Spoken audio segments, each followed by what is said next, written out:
महारानी रानी अब तो लगा दो नैया पार। श्यामा महारानी अब तो लगा दो नैया पार। ओ राधे रानी अब तो लगा दो नैया पार। मांगत भीख कृपा की केवल, मांगत भीख दया की केवल। खड़ी हूँ तुम्हारे द्वार, खड़ी हूँ तुम्हारे द्वार।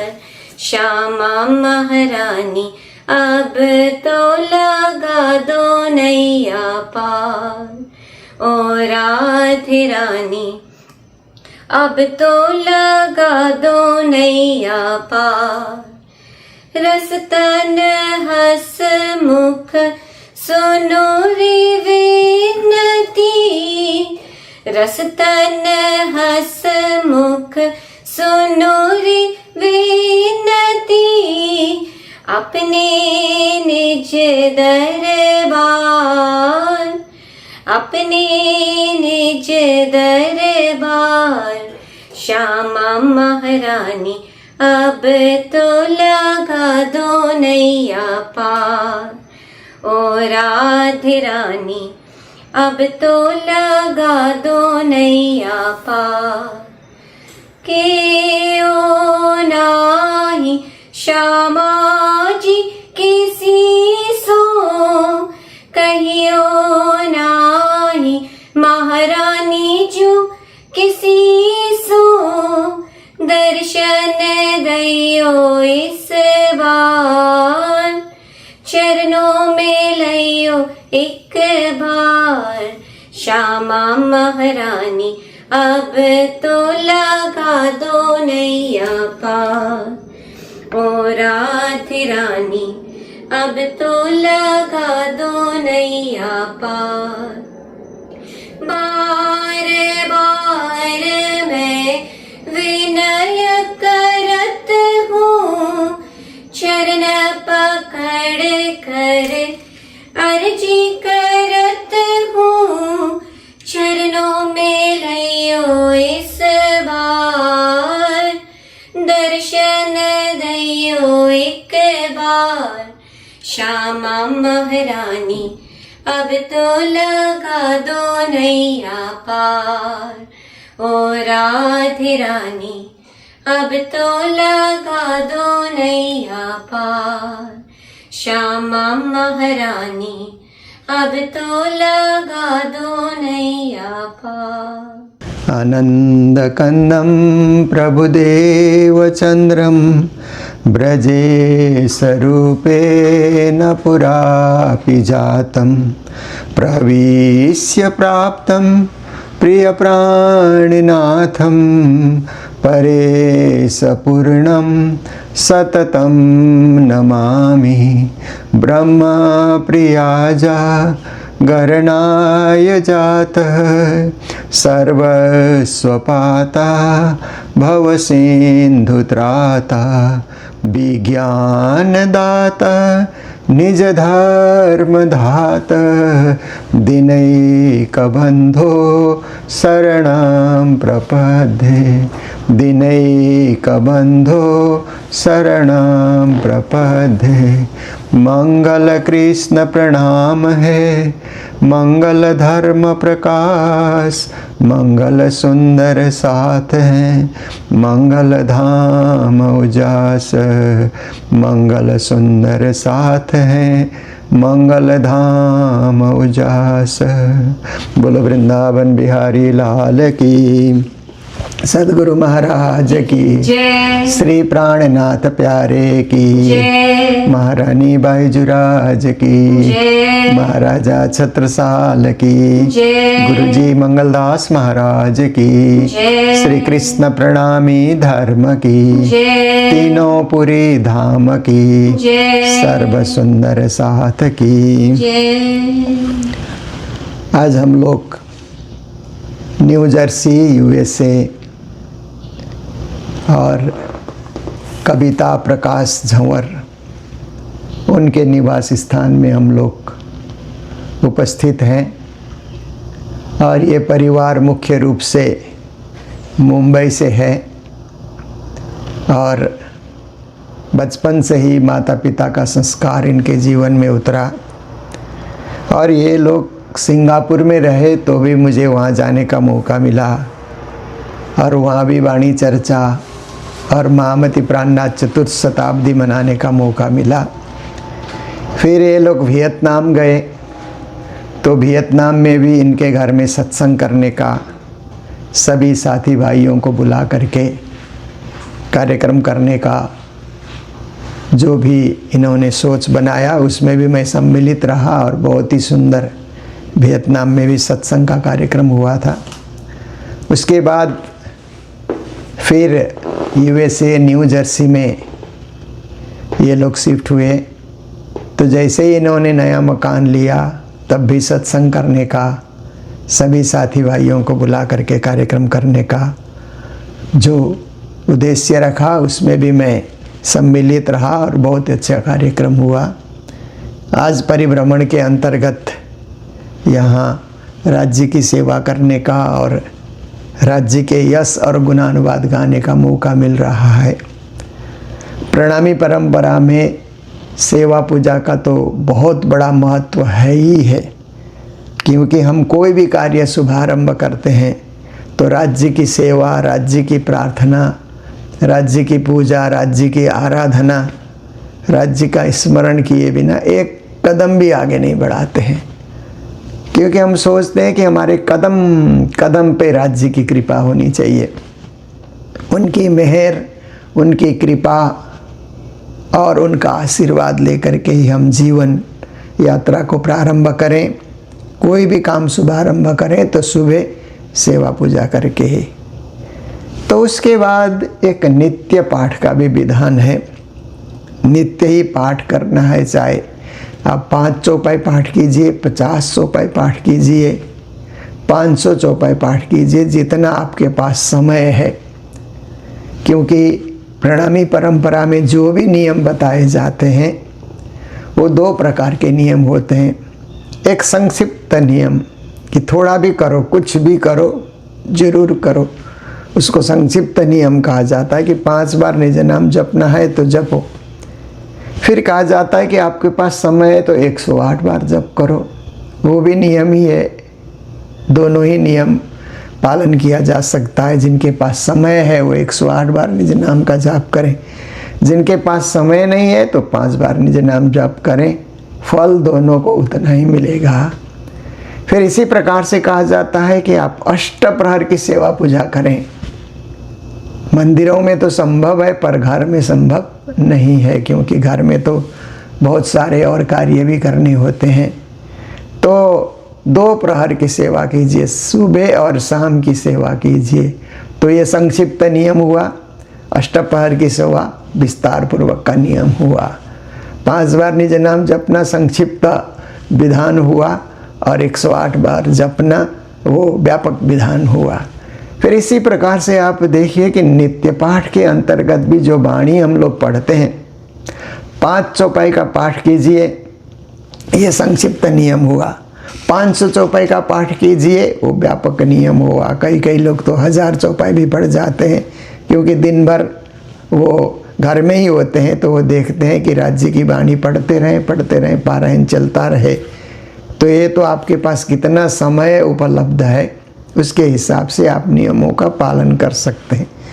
तो जहाँ पूरे स्वरूप साहिब खोल करके वाणी पढ़ने का ऐसा कहीं अवसर नहीं मिलता है या ऐसी सुविधा नहीं है, तो वाणी में से चुने हुए चौपाइयों को, चुने हुए प्रकरण को सजा करके नित्य पाठ के रूप में एक पुस्तिका तैयार की गई है। ये आज नहीं, शायद महामती प्राणनाथ जी के समय से ही है कि सुंदर साथ चलते फिरते घर में, यात्रा में कहीं भी नित्य पाठ कर सके। इसके लिए कुछ चुनिंदे चौपाइयों को, कुछ प्रकरणों को नित्य पाठ में सजाया गया है। तो मैं आज उसी पे कुछ प्रकाश डालना चाहूँगा। तो नित्य पाठ में सबसे पहले तो प्रकट वाणी को सजाया गया है। प्रकट वाणी क्या है कि ये प्रकाश ग्रंथ की चौपाइयाँ हैं। प्रकाश हिंदी में सबसे अंतिम जो प्रकरण है 112 चौपाई जिसमें है उसको प्रकट वाणी कहा जाता है। तो प्रकट वाणी में क्या है कि सृष्टि का प्रकटन कैसे हुआ, सृष्टि कैसे बनी, राज्य की इच्छा से अक्षर की रचना के द्वारा सृष्टि कैसे बनी, ये भी संक्षिप्त में प्रकट वाणी में वर्णन आया है। फिर उसके बाद ब्रह्म सृष्टि का खेल में अवतरण कैसे हुआ, कैसे ब्रह्म सृष्टि ने परमधाम में राज्य के सामने संसार देखने की इच्छा जाहिर की और राज्य महाराज ने कैसे संसार में उनको उतारा, वो भी संक्षेप में, क्योंकि वाणी में तो विस्तृत रूप में है पर प्रकट वाणी में संक्षेप में वो भी जाहिर कर दिया गया है। फिर उसके बाद आप देखिए कि ब्रह्म सृष्टि खेल में उतरी तो ब्रज में क्या लीला उन्होंने की उसका भी संक्षिप्त वर्णन मिलता है।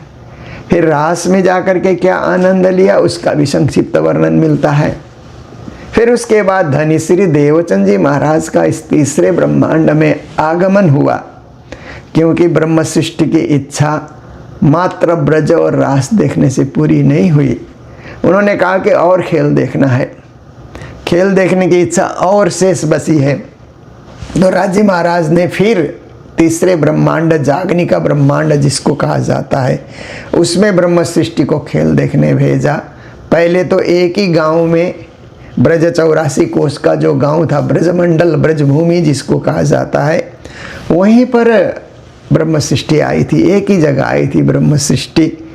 परंतु जागनिके ब्रह्मांड में देश परदेश में, एक ही देश में नहीं, एक ही क्षेत्र में नहीं, सभी प्रांतों में, सभी क्षेत्रों में, सभी देशों में, सब जगह ब्रह्म सृष्टि की सूरत आई है। इसलिए उन्हें जगाने के लिए सद्गुरु धनी श्री देवचंद जी महाराज का आना हुआ। श्यामा स्वरूप सद्गुरु महाराज, फिर राज्य स्वरूप श्री प्राणनाथ जी महाराज जगाने के लिए आए। देश विदेश का परिभ्रमण करके उन्होंने सुंदर साथ की जागने की। तो ये देवचंद्र जी महाराज का संक्षिप्त जीवन भी प्रकट वाणी के अंतर्गत आता है जब हम लोग पाठ करते। फिर प्राणनाथ जी देवचंद्र जी से कैसे मिले, कहो ताको इंद्रावती नाम, इंद्रावती सखी के रूप में राज्य महाराज किस प्रकार से अपने जोश को अवतरण करते हैं और सद्गुरु महाराज कैसे परखते हैं, ये सारा प्रसंग भी है। और फिर प्राणनाथ जी ने फिर प्रचार प्रसार करके कैसे पूरी जागनी उन्होंने की और किस प्रकार से उन्होंने वाणी का विस्तार किया, ये सब है। और फिर प्रकट वाणी प्रारंभ होती है, अब लीला हम जाहिर करें, ज्यों सुख सैया हृदय धरें, पीछे सुख होसी सबन्ना, पसरसी 14 भवन्ना। ये प्रारंभ की चौपाई है कि अब परमधाम की लीला जाहिर होती है। उसको सुनकर के सबसे पहले ब्रह्म सृष्टि को आनंद आएगा, क्योंकि वो उसके अधिकारी है, ब्रह्म सृष्टि परमधाम के अधिकारी हैं, इसलिए उनको सबसे पहले आनंद आएगा। पर बाकी लोग भी जो लोग दुनिया में हैं वो भी सुनेंगे, ब्रह्म सृष्टि के यश और गाथा को सुनेंगे, तो पीछे सुख होसी सबन, सभी को सुख मिलेगा। क्योंकि सभी लोग भक्ति तो करते हैं, धर्म करते हैं, पूजा पाठ करते हैं, प्रार्थनाएं करते हैं, पर जाना कहाँ और आए कहाँ से, ये जो ज्ञान है सबके पास नहीं होता है।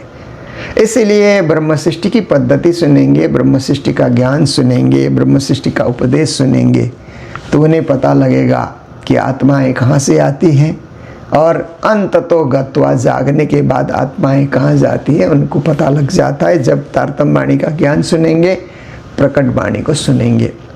फिर अंतिम चौपाई में श्री जी कहते हैं, इतहीं बैठे घर जागे धाम, पूर्ण मनोरथ हुए सब काम, धनी श्री महामति हस्ताली दे साथ उठा हंसता सुखले। आपको परमधाम जाने के लिए इसी संसार में भक्ति के साथ जुड़ करके, भावना के साथ जुड़ करके आपको इसी संसार में बैठना है, बैठना यही है। यहाँ बैठे बैठे मूल मिला में आपकी आत्मा जाग जाएगी, सुरता जाग जाएगी और आप अपने आप को मूल मिलाव में पाएंगे। शरीर यहाँ बैठा रहेगा, आत्मा मूल मिलाव में जाग कर खड़ी हो जाती है। तो धनी श्री महामत हसता लिदे, जब खेल पूर्ण होने के बाद संपूर्ण ब्रह्म सृष्टि का मूल मिलाव में जागरण होगा तो धनी जी अपने हाथ से ताली बजाएंगे, खेल पूरा हुआ। तुम लोगों ने ब्रज रास और जागनी का खेल देखा, अभी खेल पूरा हो चुका है, इसलिए राज्य महाराज हंसते हुए ताली बजाएंगे। साथ उठा हंसता सुखले, फिर सुंदर साथ भी हंसते हुए। जैसे रात को सोने के बाद स्वप्न आता है, स्वप्न में कहाँ कहाँ हम लोग घूमते हैं, क्या क्या दृश्य देखते हैं। फिर जब हम जागते हैं तो लगता है कि ये तो केवल स्वप्न था, सही नहीं था।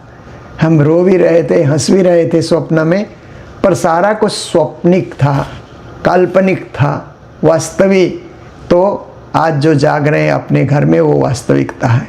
ऐसे ही ब्रह्म सृष्टि को लगेगा कि खेल तो लंबा था, परंतु राज्य ने एक नाटक दिखाया था। वास्तविकता तो परम धाम में है, 25 पक्ष में है, ये ब्रह्म सृष्टि को पता लग जाएगा।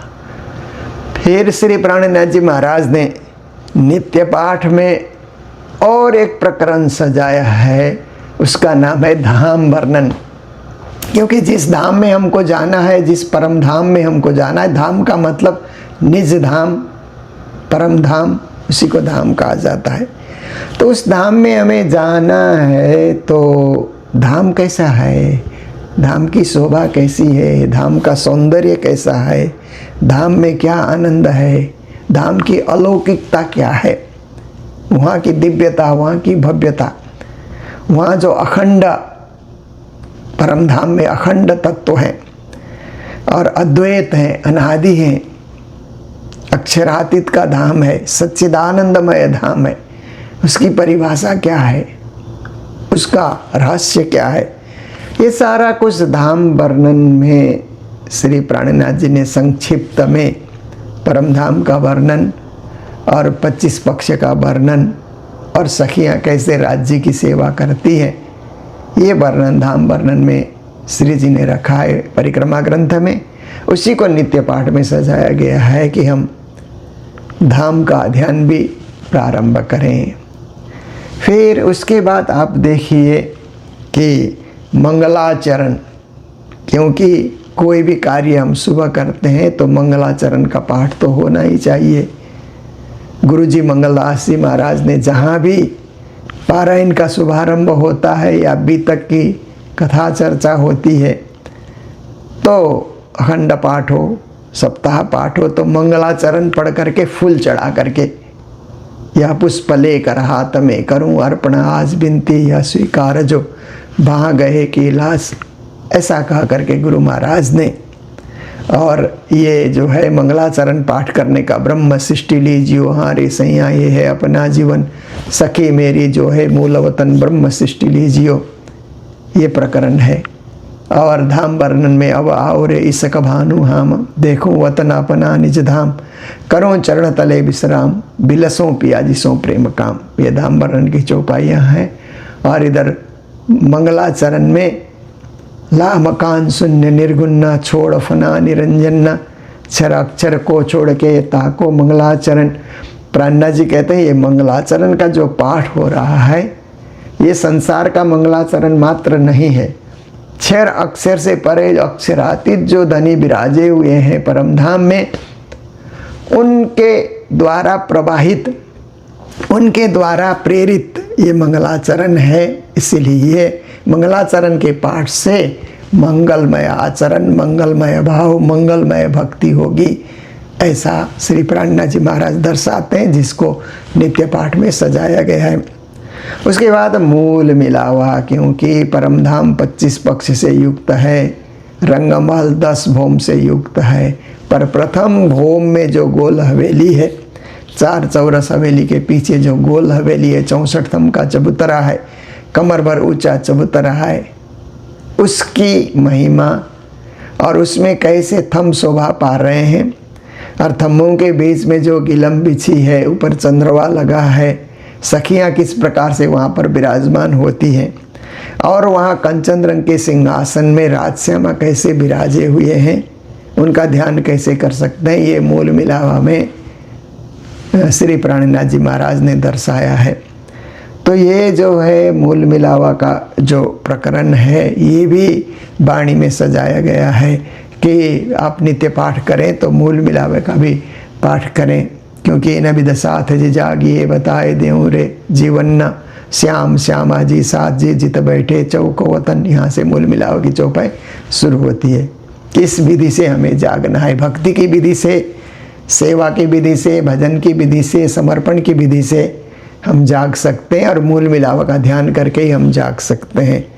तो जब जब भी हम पूजा में बैठे और ध्यान करें तो मूल मिलावे में ही राजश्यामा विराजे हुए सिंहासन में हम उनके चरणों तले ये भाव लेकर के हम पूजा करें, ध्यान करें। और रात को विश्राम करने के लिए भी हम तैयारी करते हैं तो मूल मिलावे का ध्यान करें, पांचवी भूमिका का ध्यान करें, रंग परवाली मंदिर का ध्यान करें।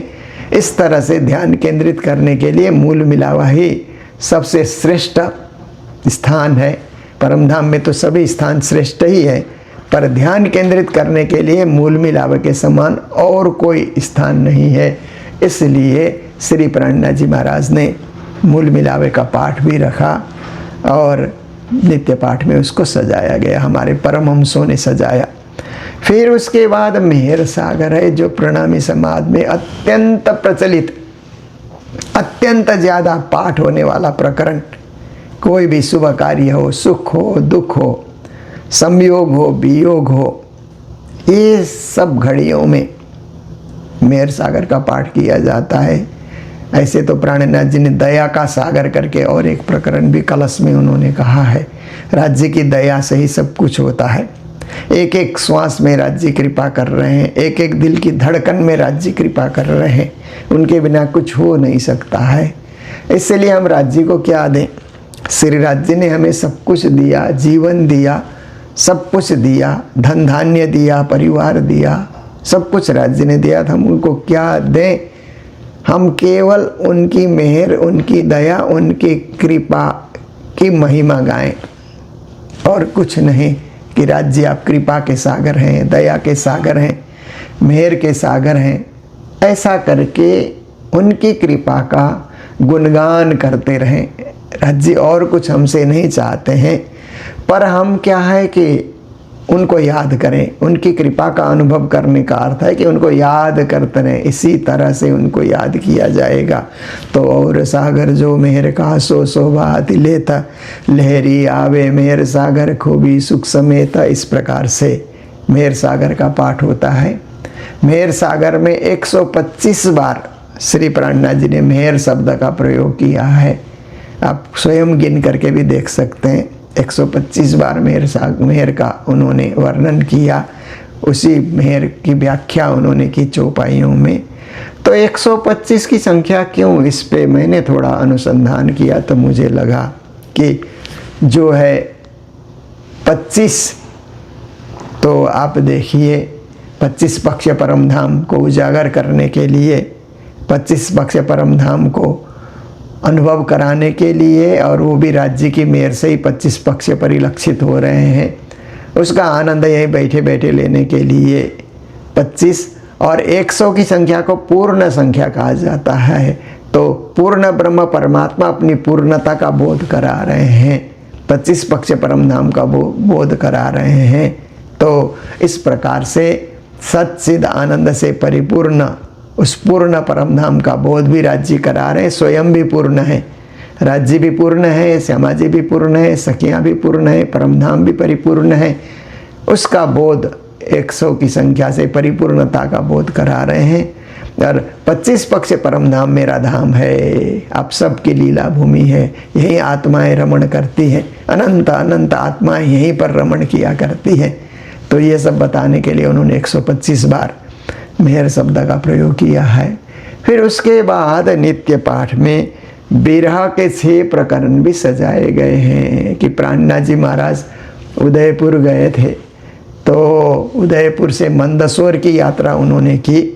तो उदयपुर के ऊपर, सुंदरसात के ऊपर विपत्ति आई, क्योंकि औरंगजेब की सेना वहाँ पर उदयपुर के राणा के ऊपर आक्रमण करने गई, तो सब लोगों को शहर से भागना पड़ा और दूर दूर जाकर के पहाड़ों में, कंदराओं में, गुफाओं में उनको छुपना पड़ा।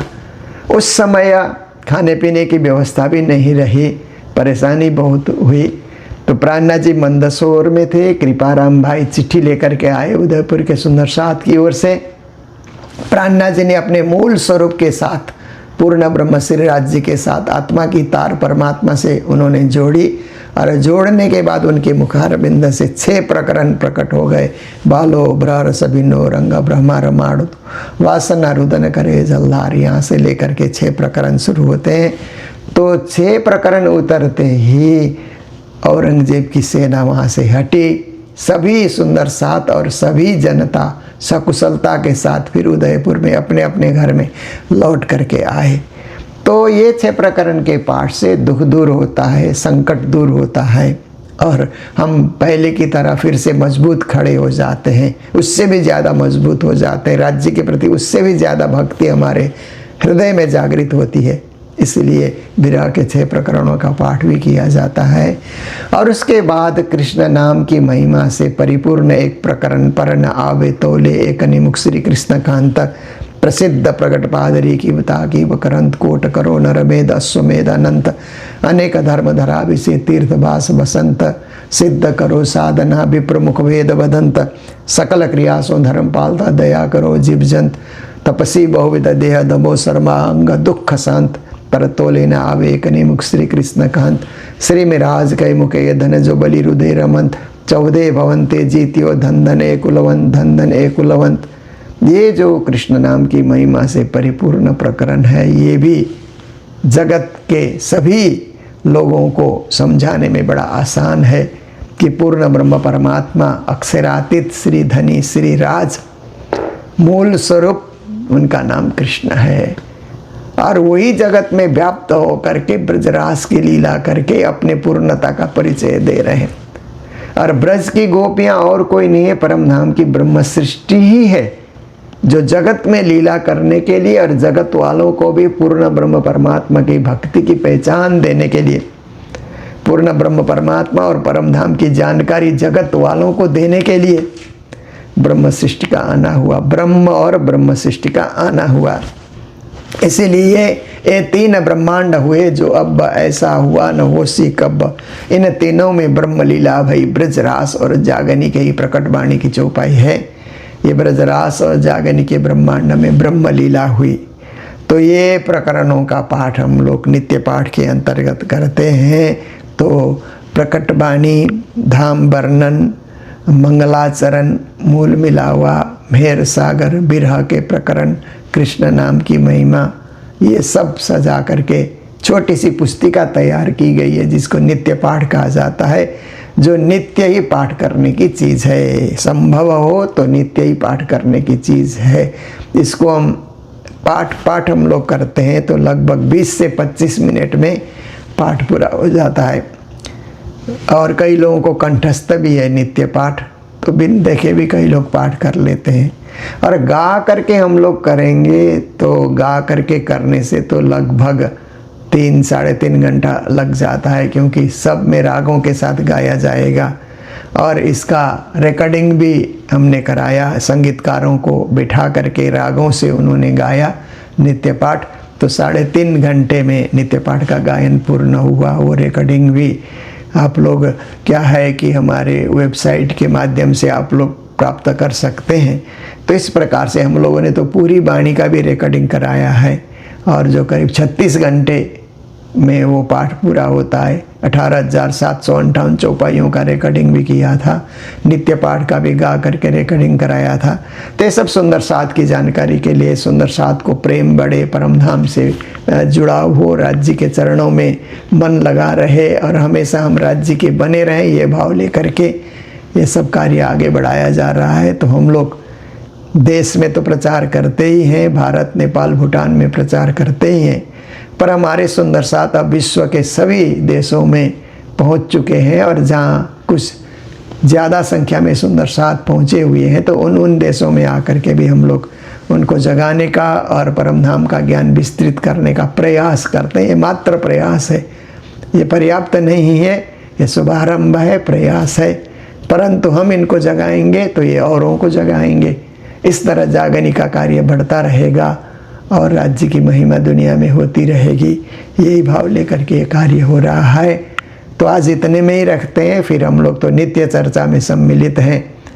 कभी वाणी खोल करके चर्चा करते हैं, कभी वाणी की चौपाइयों को जो कंठस्थ है उन्हें याद करके, श्री जी को याद करके वाणी चर्चा करते हैं। ये तो हम लोग प्रणामी मीडिया के माध्यम से यूट्यूब में हर रोज़ ही सुबह 7 बजे वाणी चर्चा हम लोग प्रस्तुत करते हैं। और साथ साथ में हमारे जितने भी मेले होते हैं, जितने भी उत्सव होते हैं, जितने भी बड़े बड़े कार्यक्रम होते हैं, उनको भी दिखाने के लिए प्रयास करते हैं प्रणामी मीडिया के माध्यम से। आप लोग जुड़े रहें इससे और अपने जीवन को धन्य बनाएं, ये आप सबसे करबद्ध प्रार्थना है। अब इसके साथ हम लोग पिया तुम हो तैसी का गायन करके अभी के इस कार्यक्रम को विराम देते हैं। तो मेरा आग्रह रहेगा कविता जी से कि वो राज्य की अर्जी प्रारंभ करें। पिया जी तुम हो तैसी कीजियो, मैं अर्ज करूं मेरे देव जी। हम जैसी तुम जिन करो, मेरा तलफ तलफ जाय जीव जी। जिगड़ा तो जी वे नहीं क्यों, मीठे दिल की प्यास जी। तुम बिन मैं किन से कहूँ, तुम हो मेरी आस जी। आस बेरानी तो करूं पिया, जो कोई दूसरा होय जी। सब विध पिया जी सामर्थ, दिन रैन जात रोय रोय जी। जन्म अंधे जो हम होते पिया, सो तुम देखत कीजिए। जब तुम आप दिखाओगे, तब देखूंगी नैना भर जी। ये पुकार पिया जी सुन के, अब ढील करो तुम जिन जी। छिन छिन खबर लीजियो, मैं अर्ज करूं दुल्हन जी। इति अर्ज मैं तो करूं पिया, आड़ी भई अंतराय जी।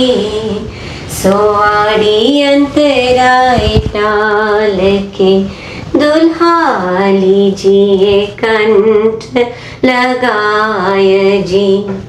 कंठ लगाया कंठ सो पिया, कीजिए हास विलास जी।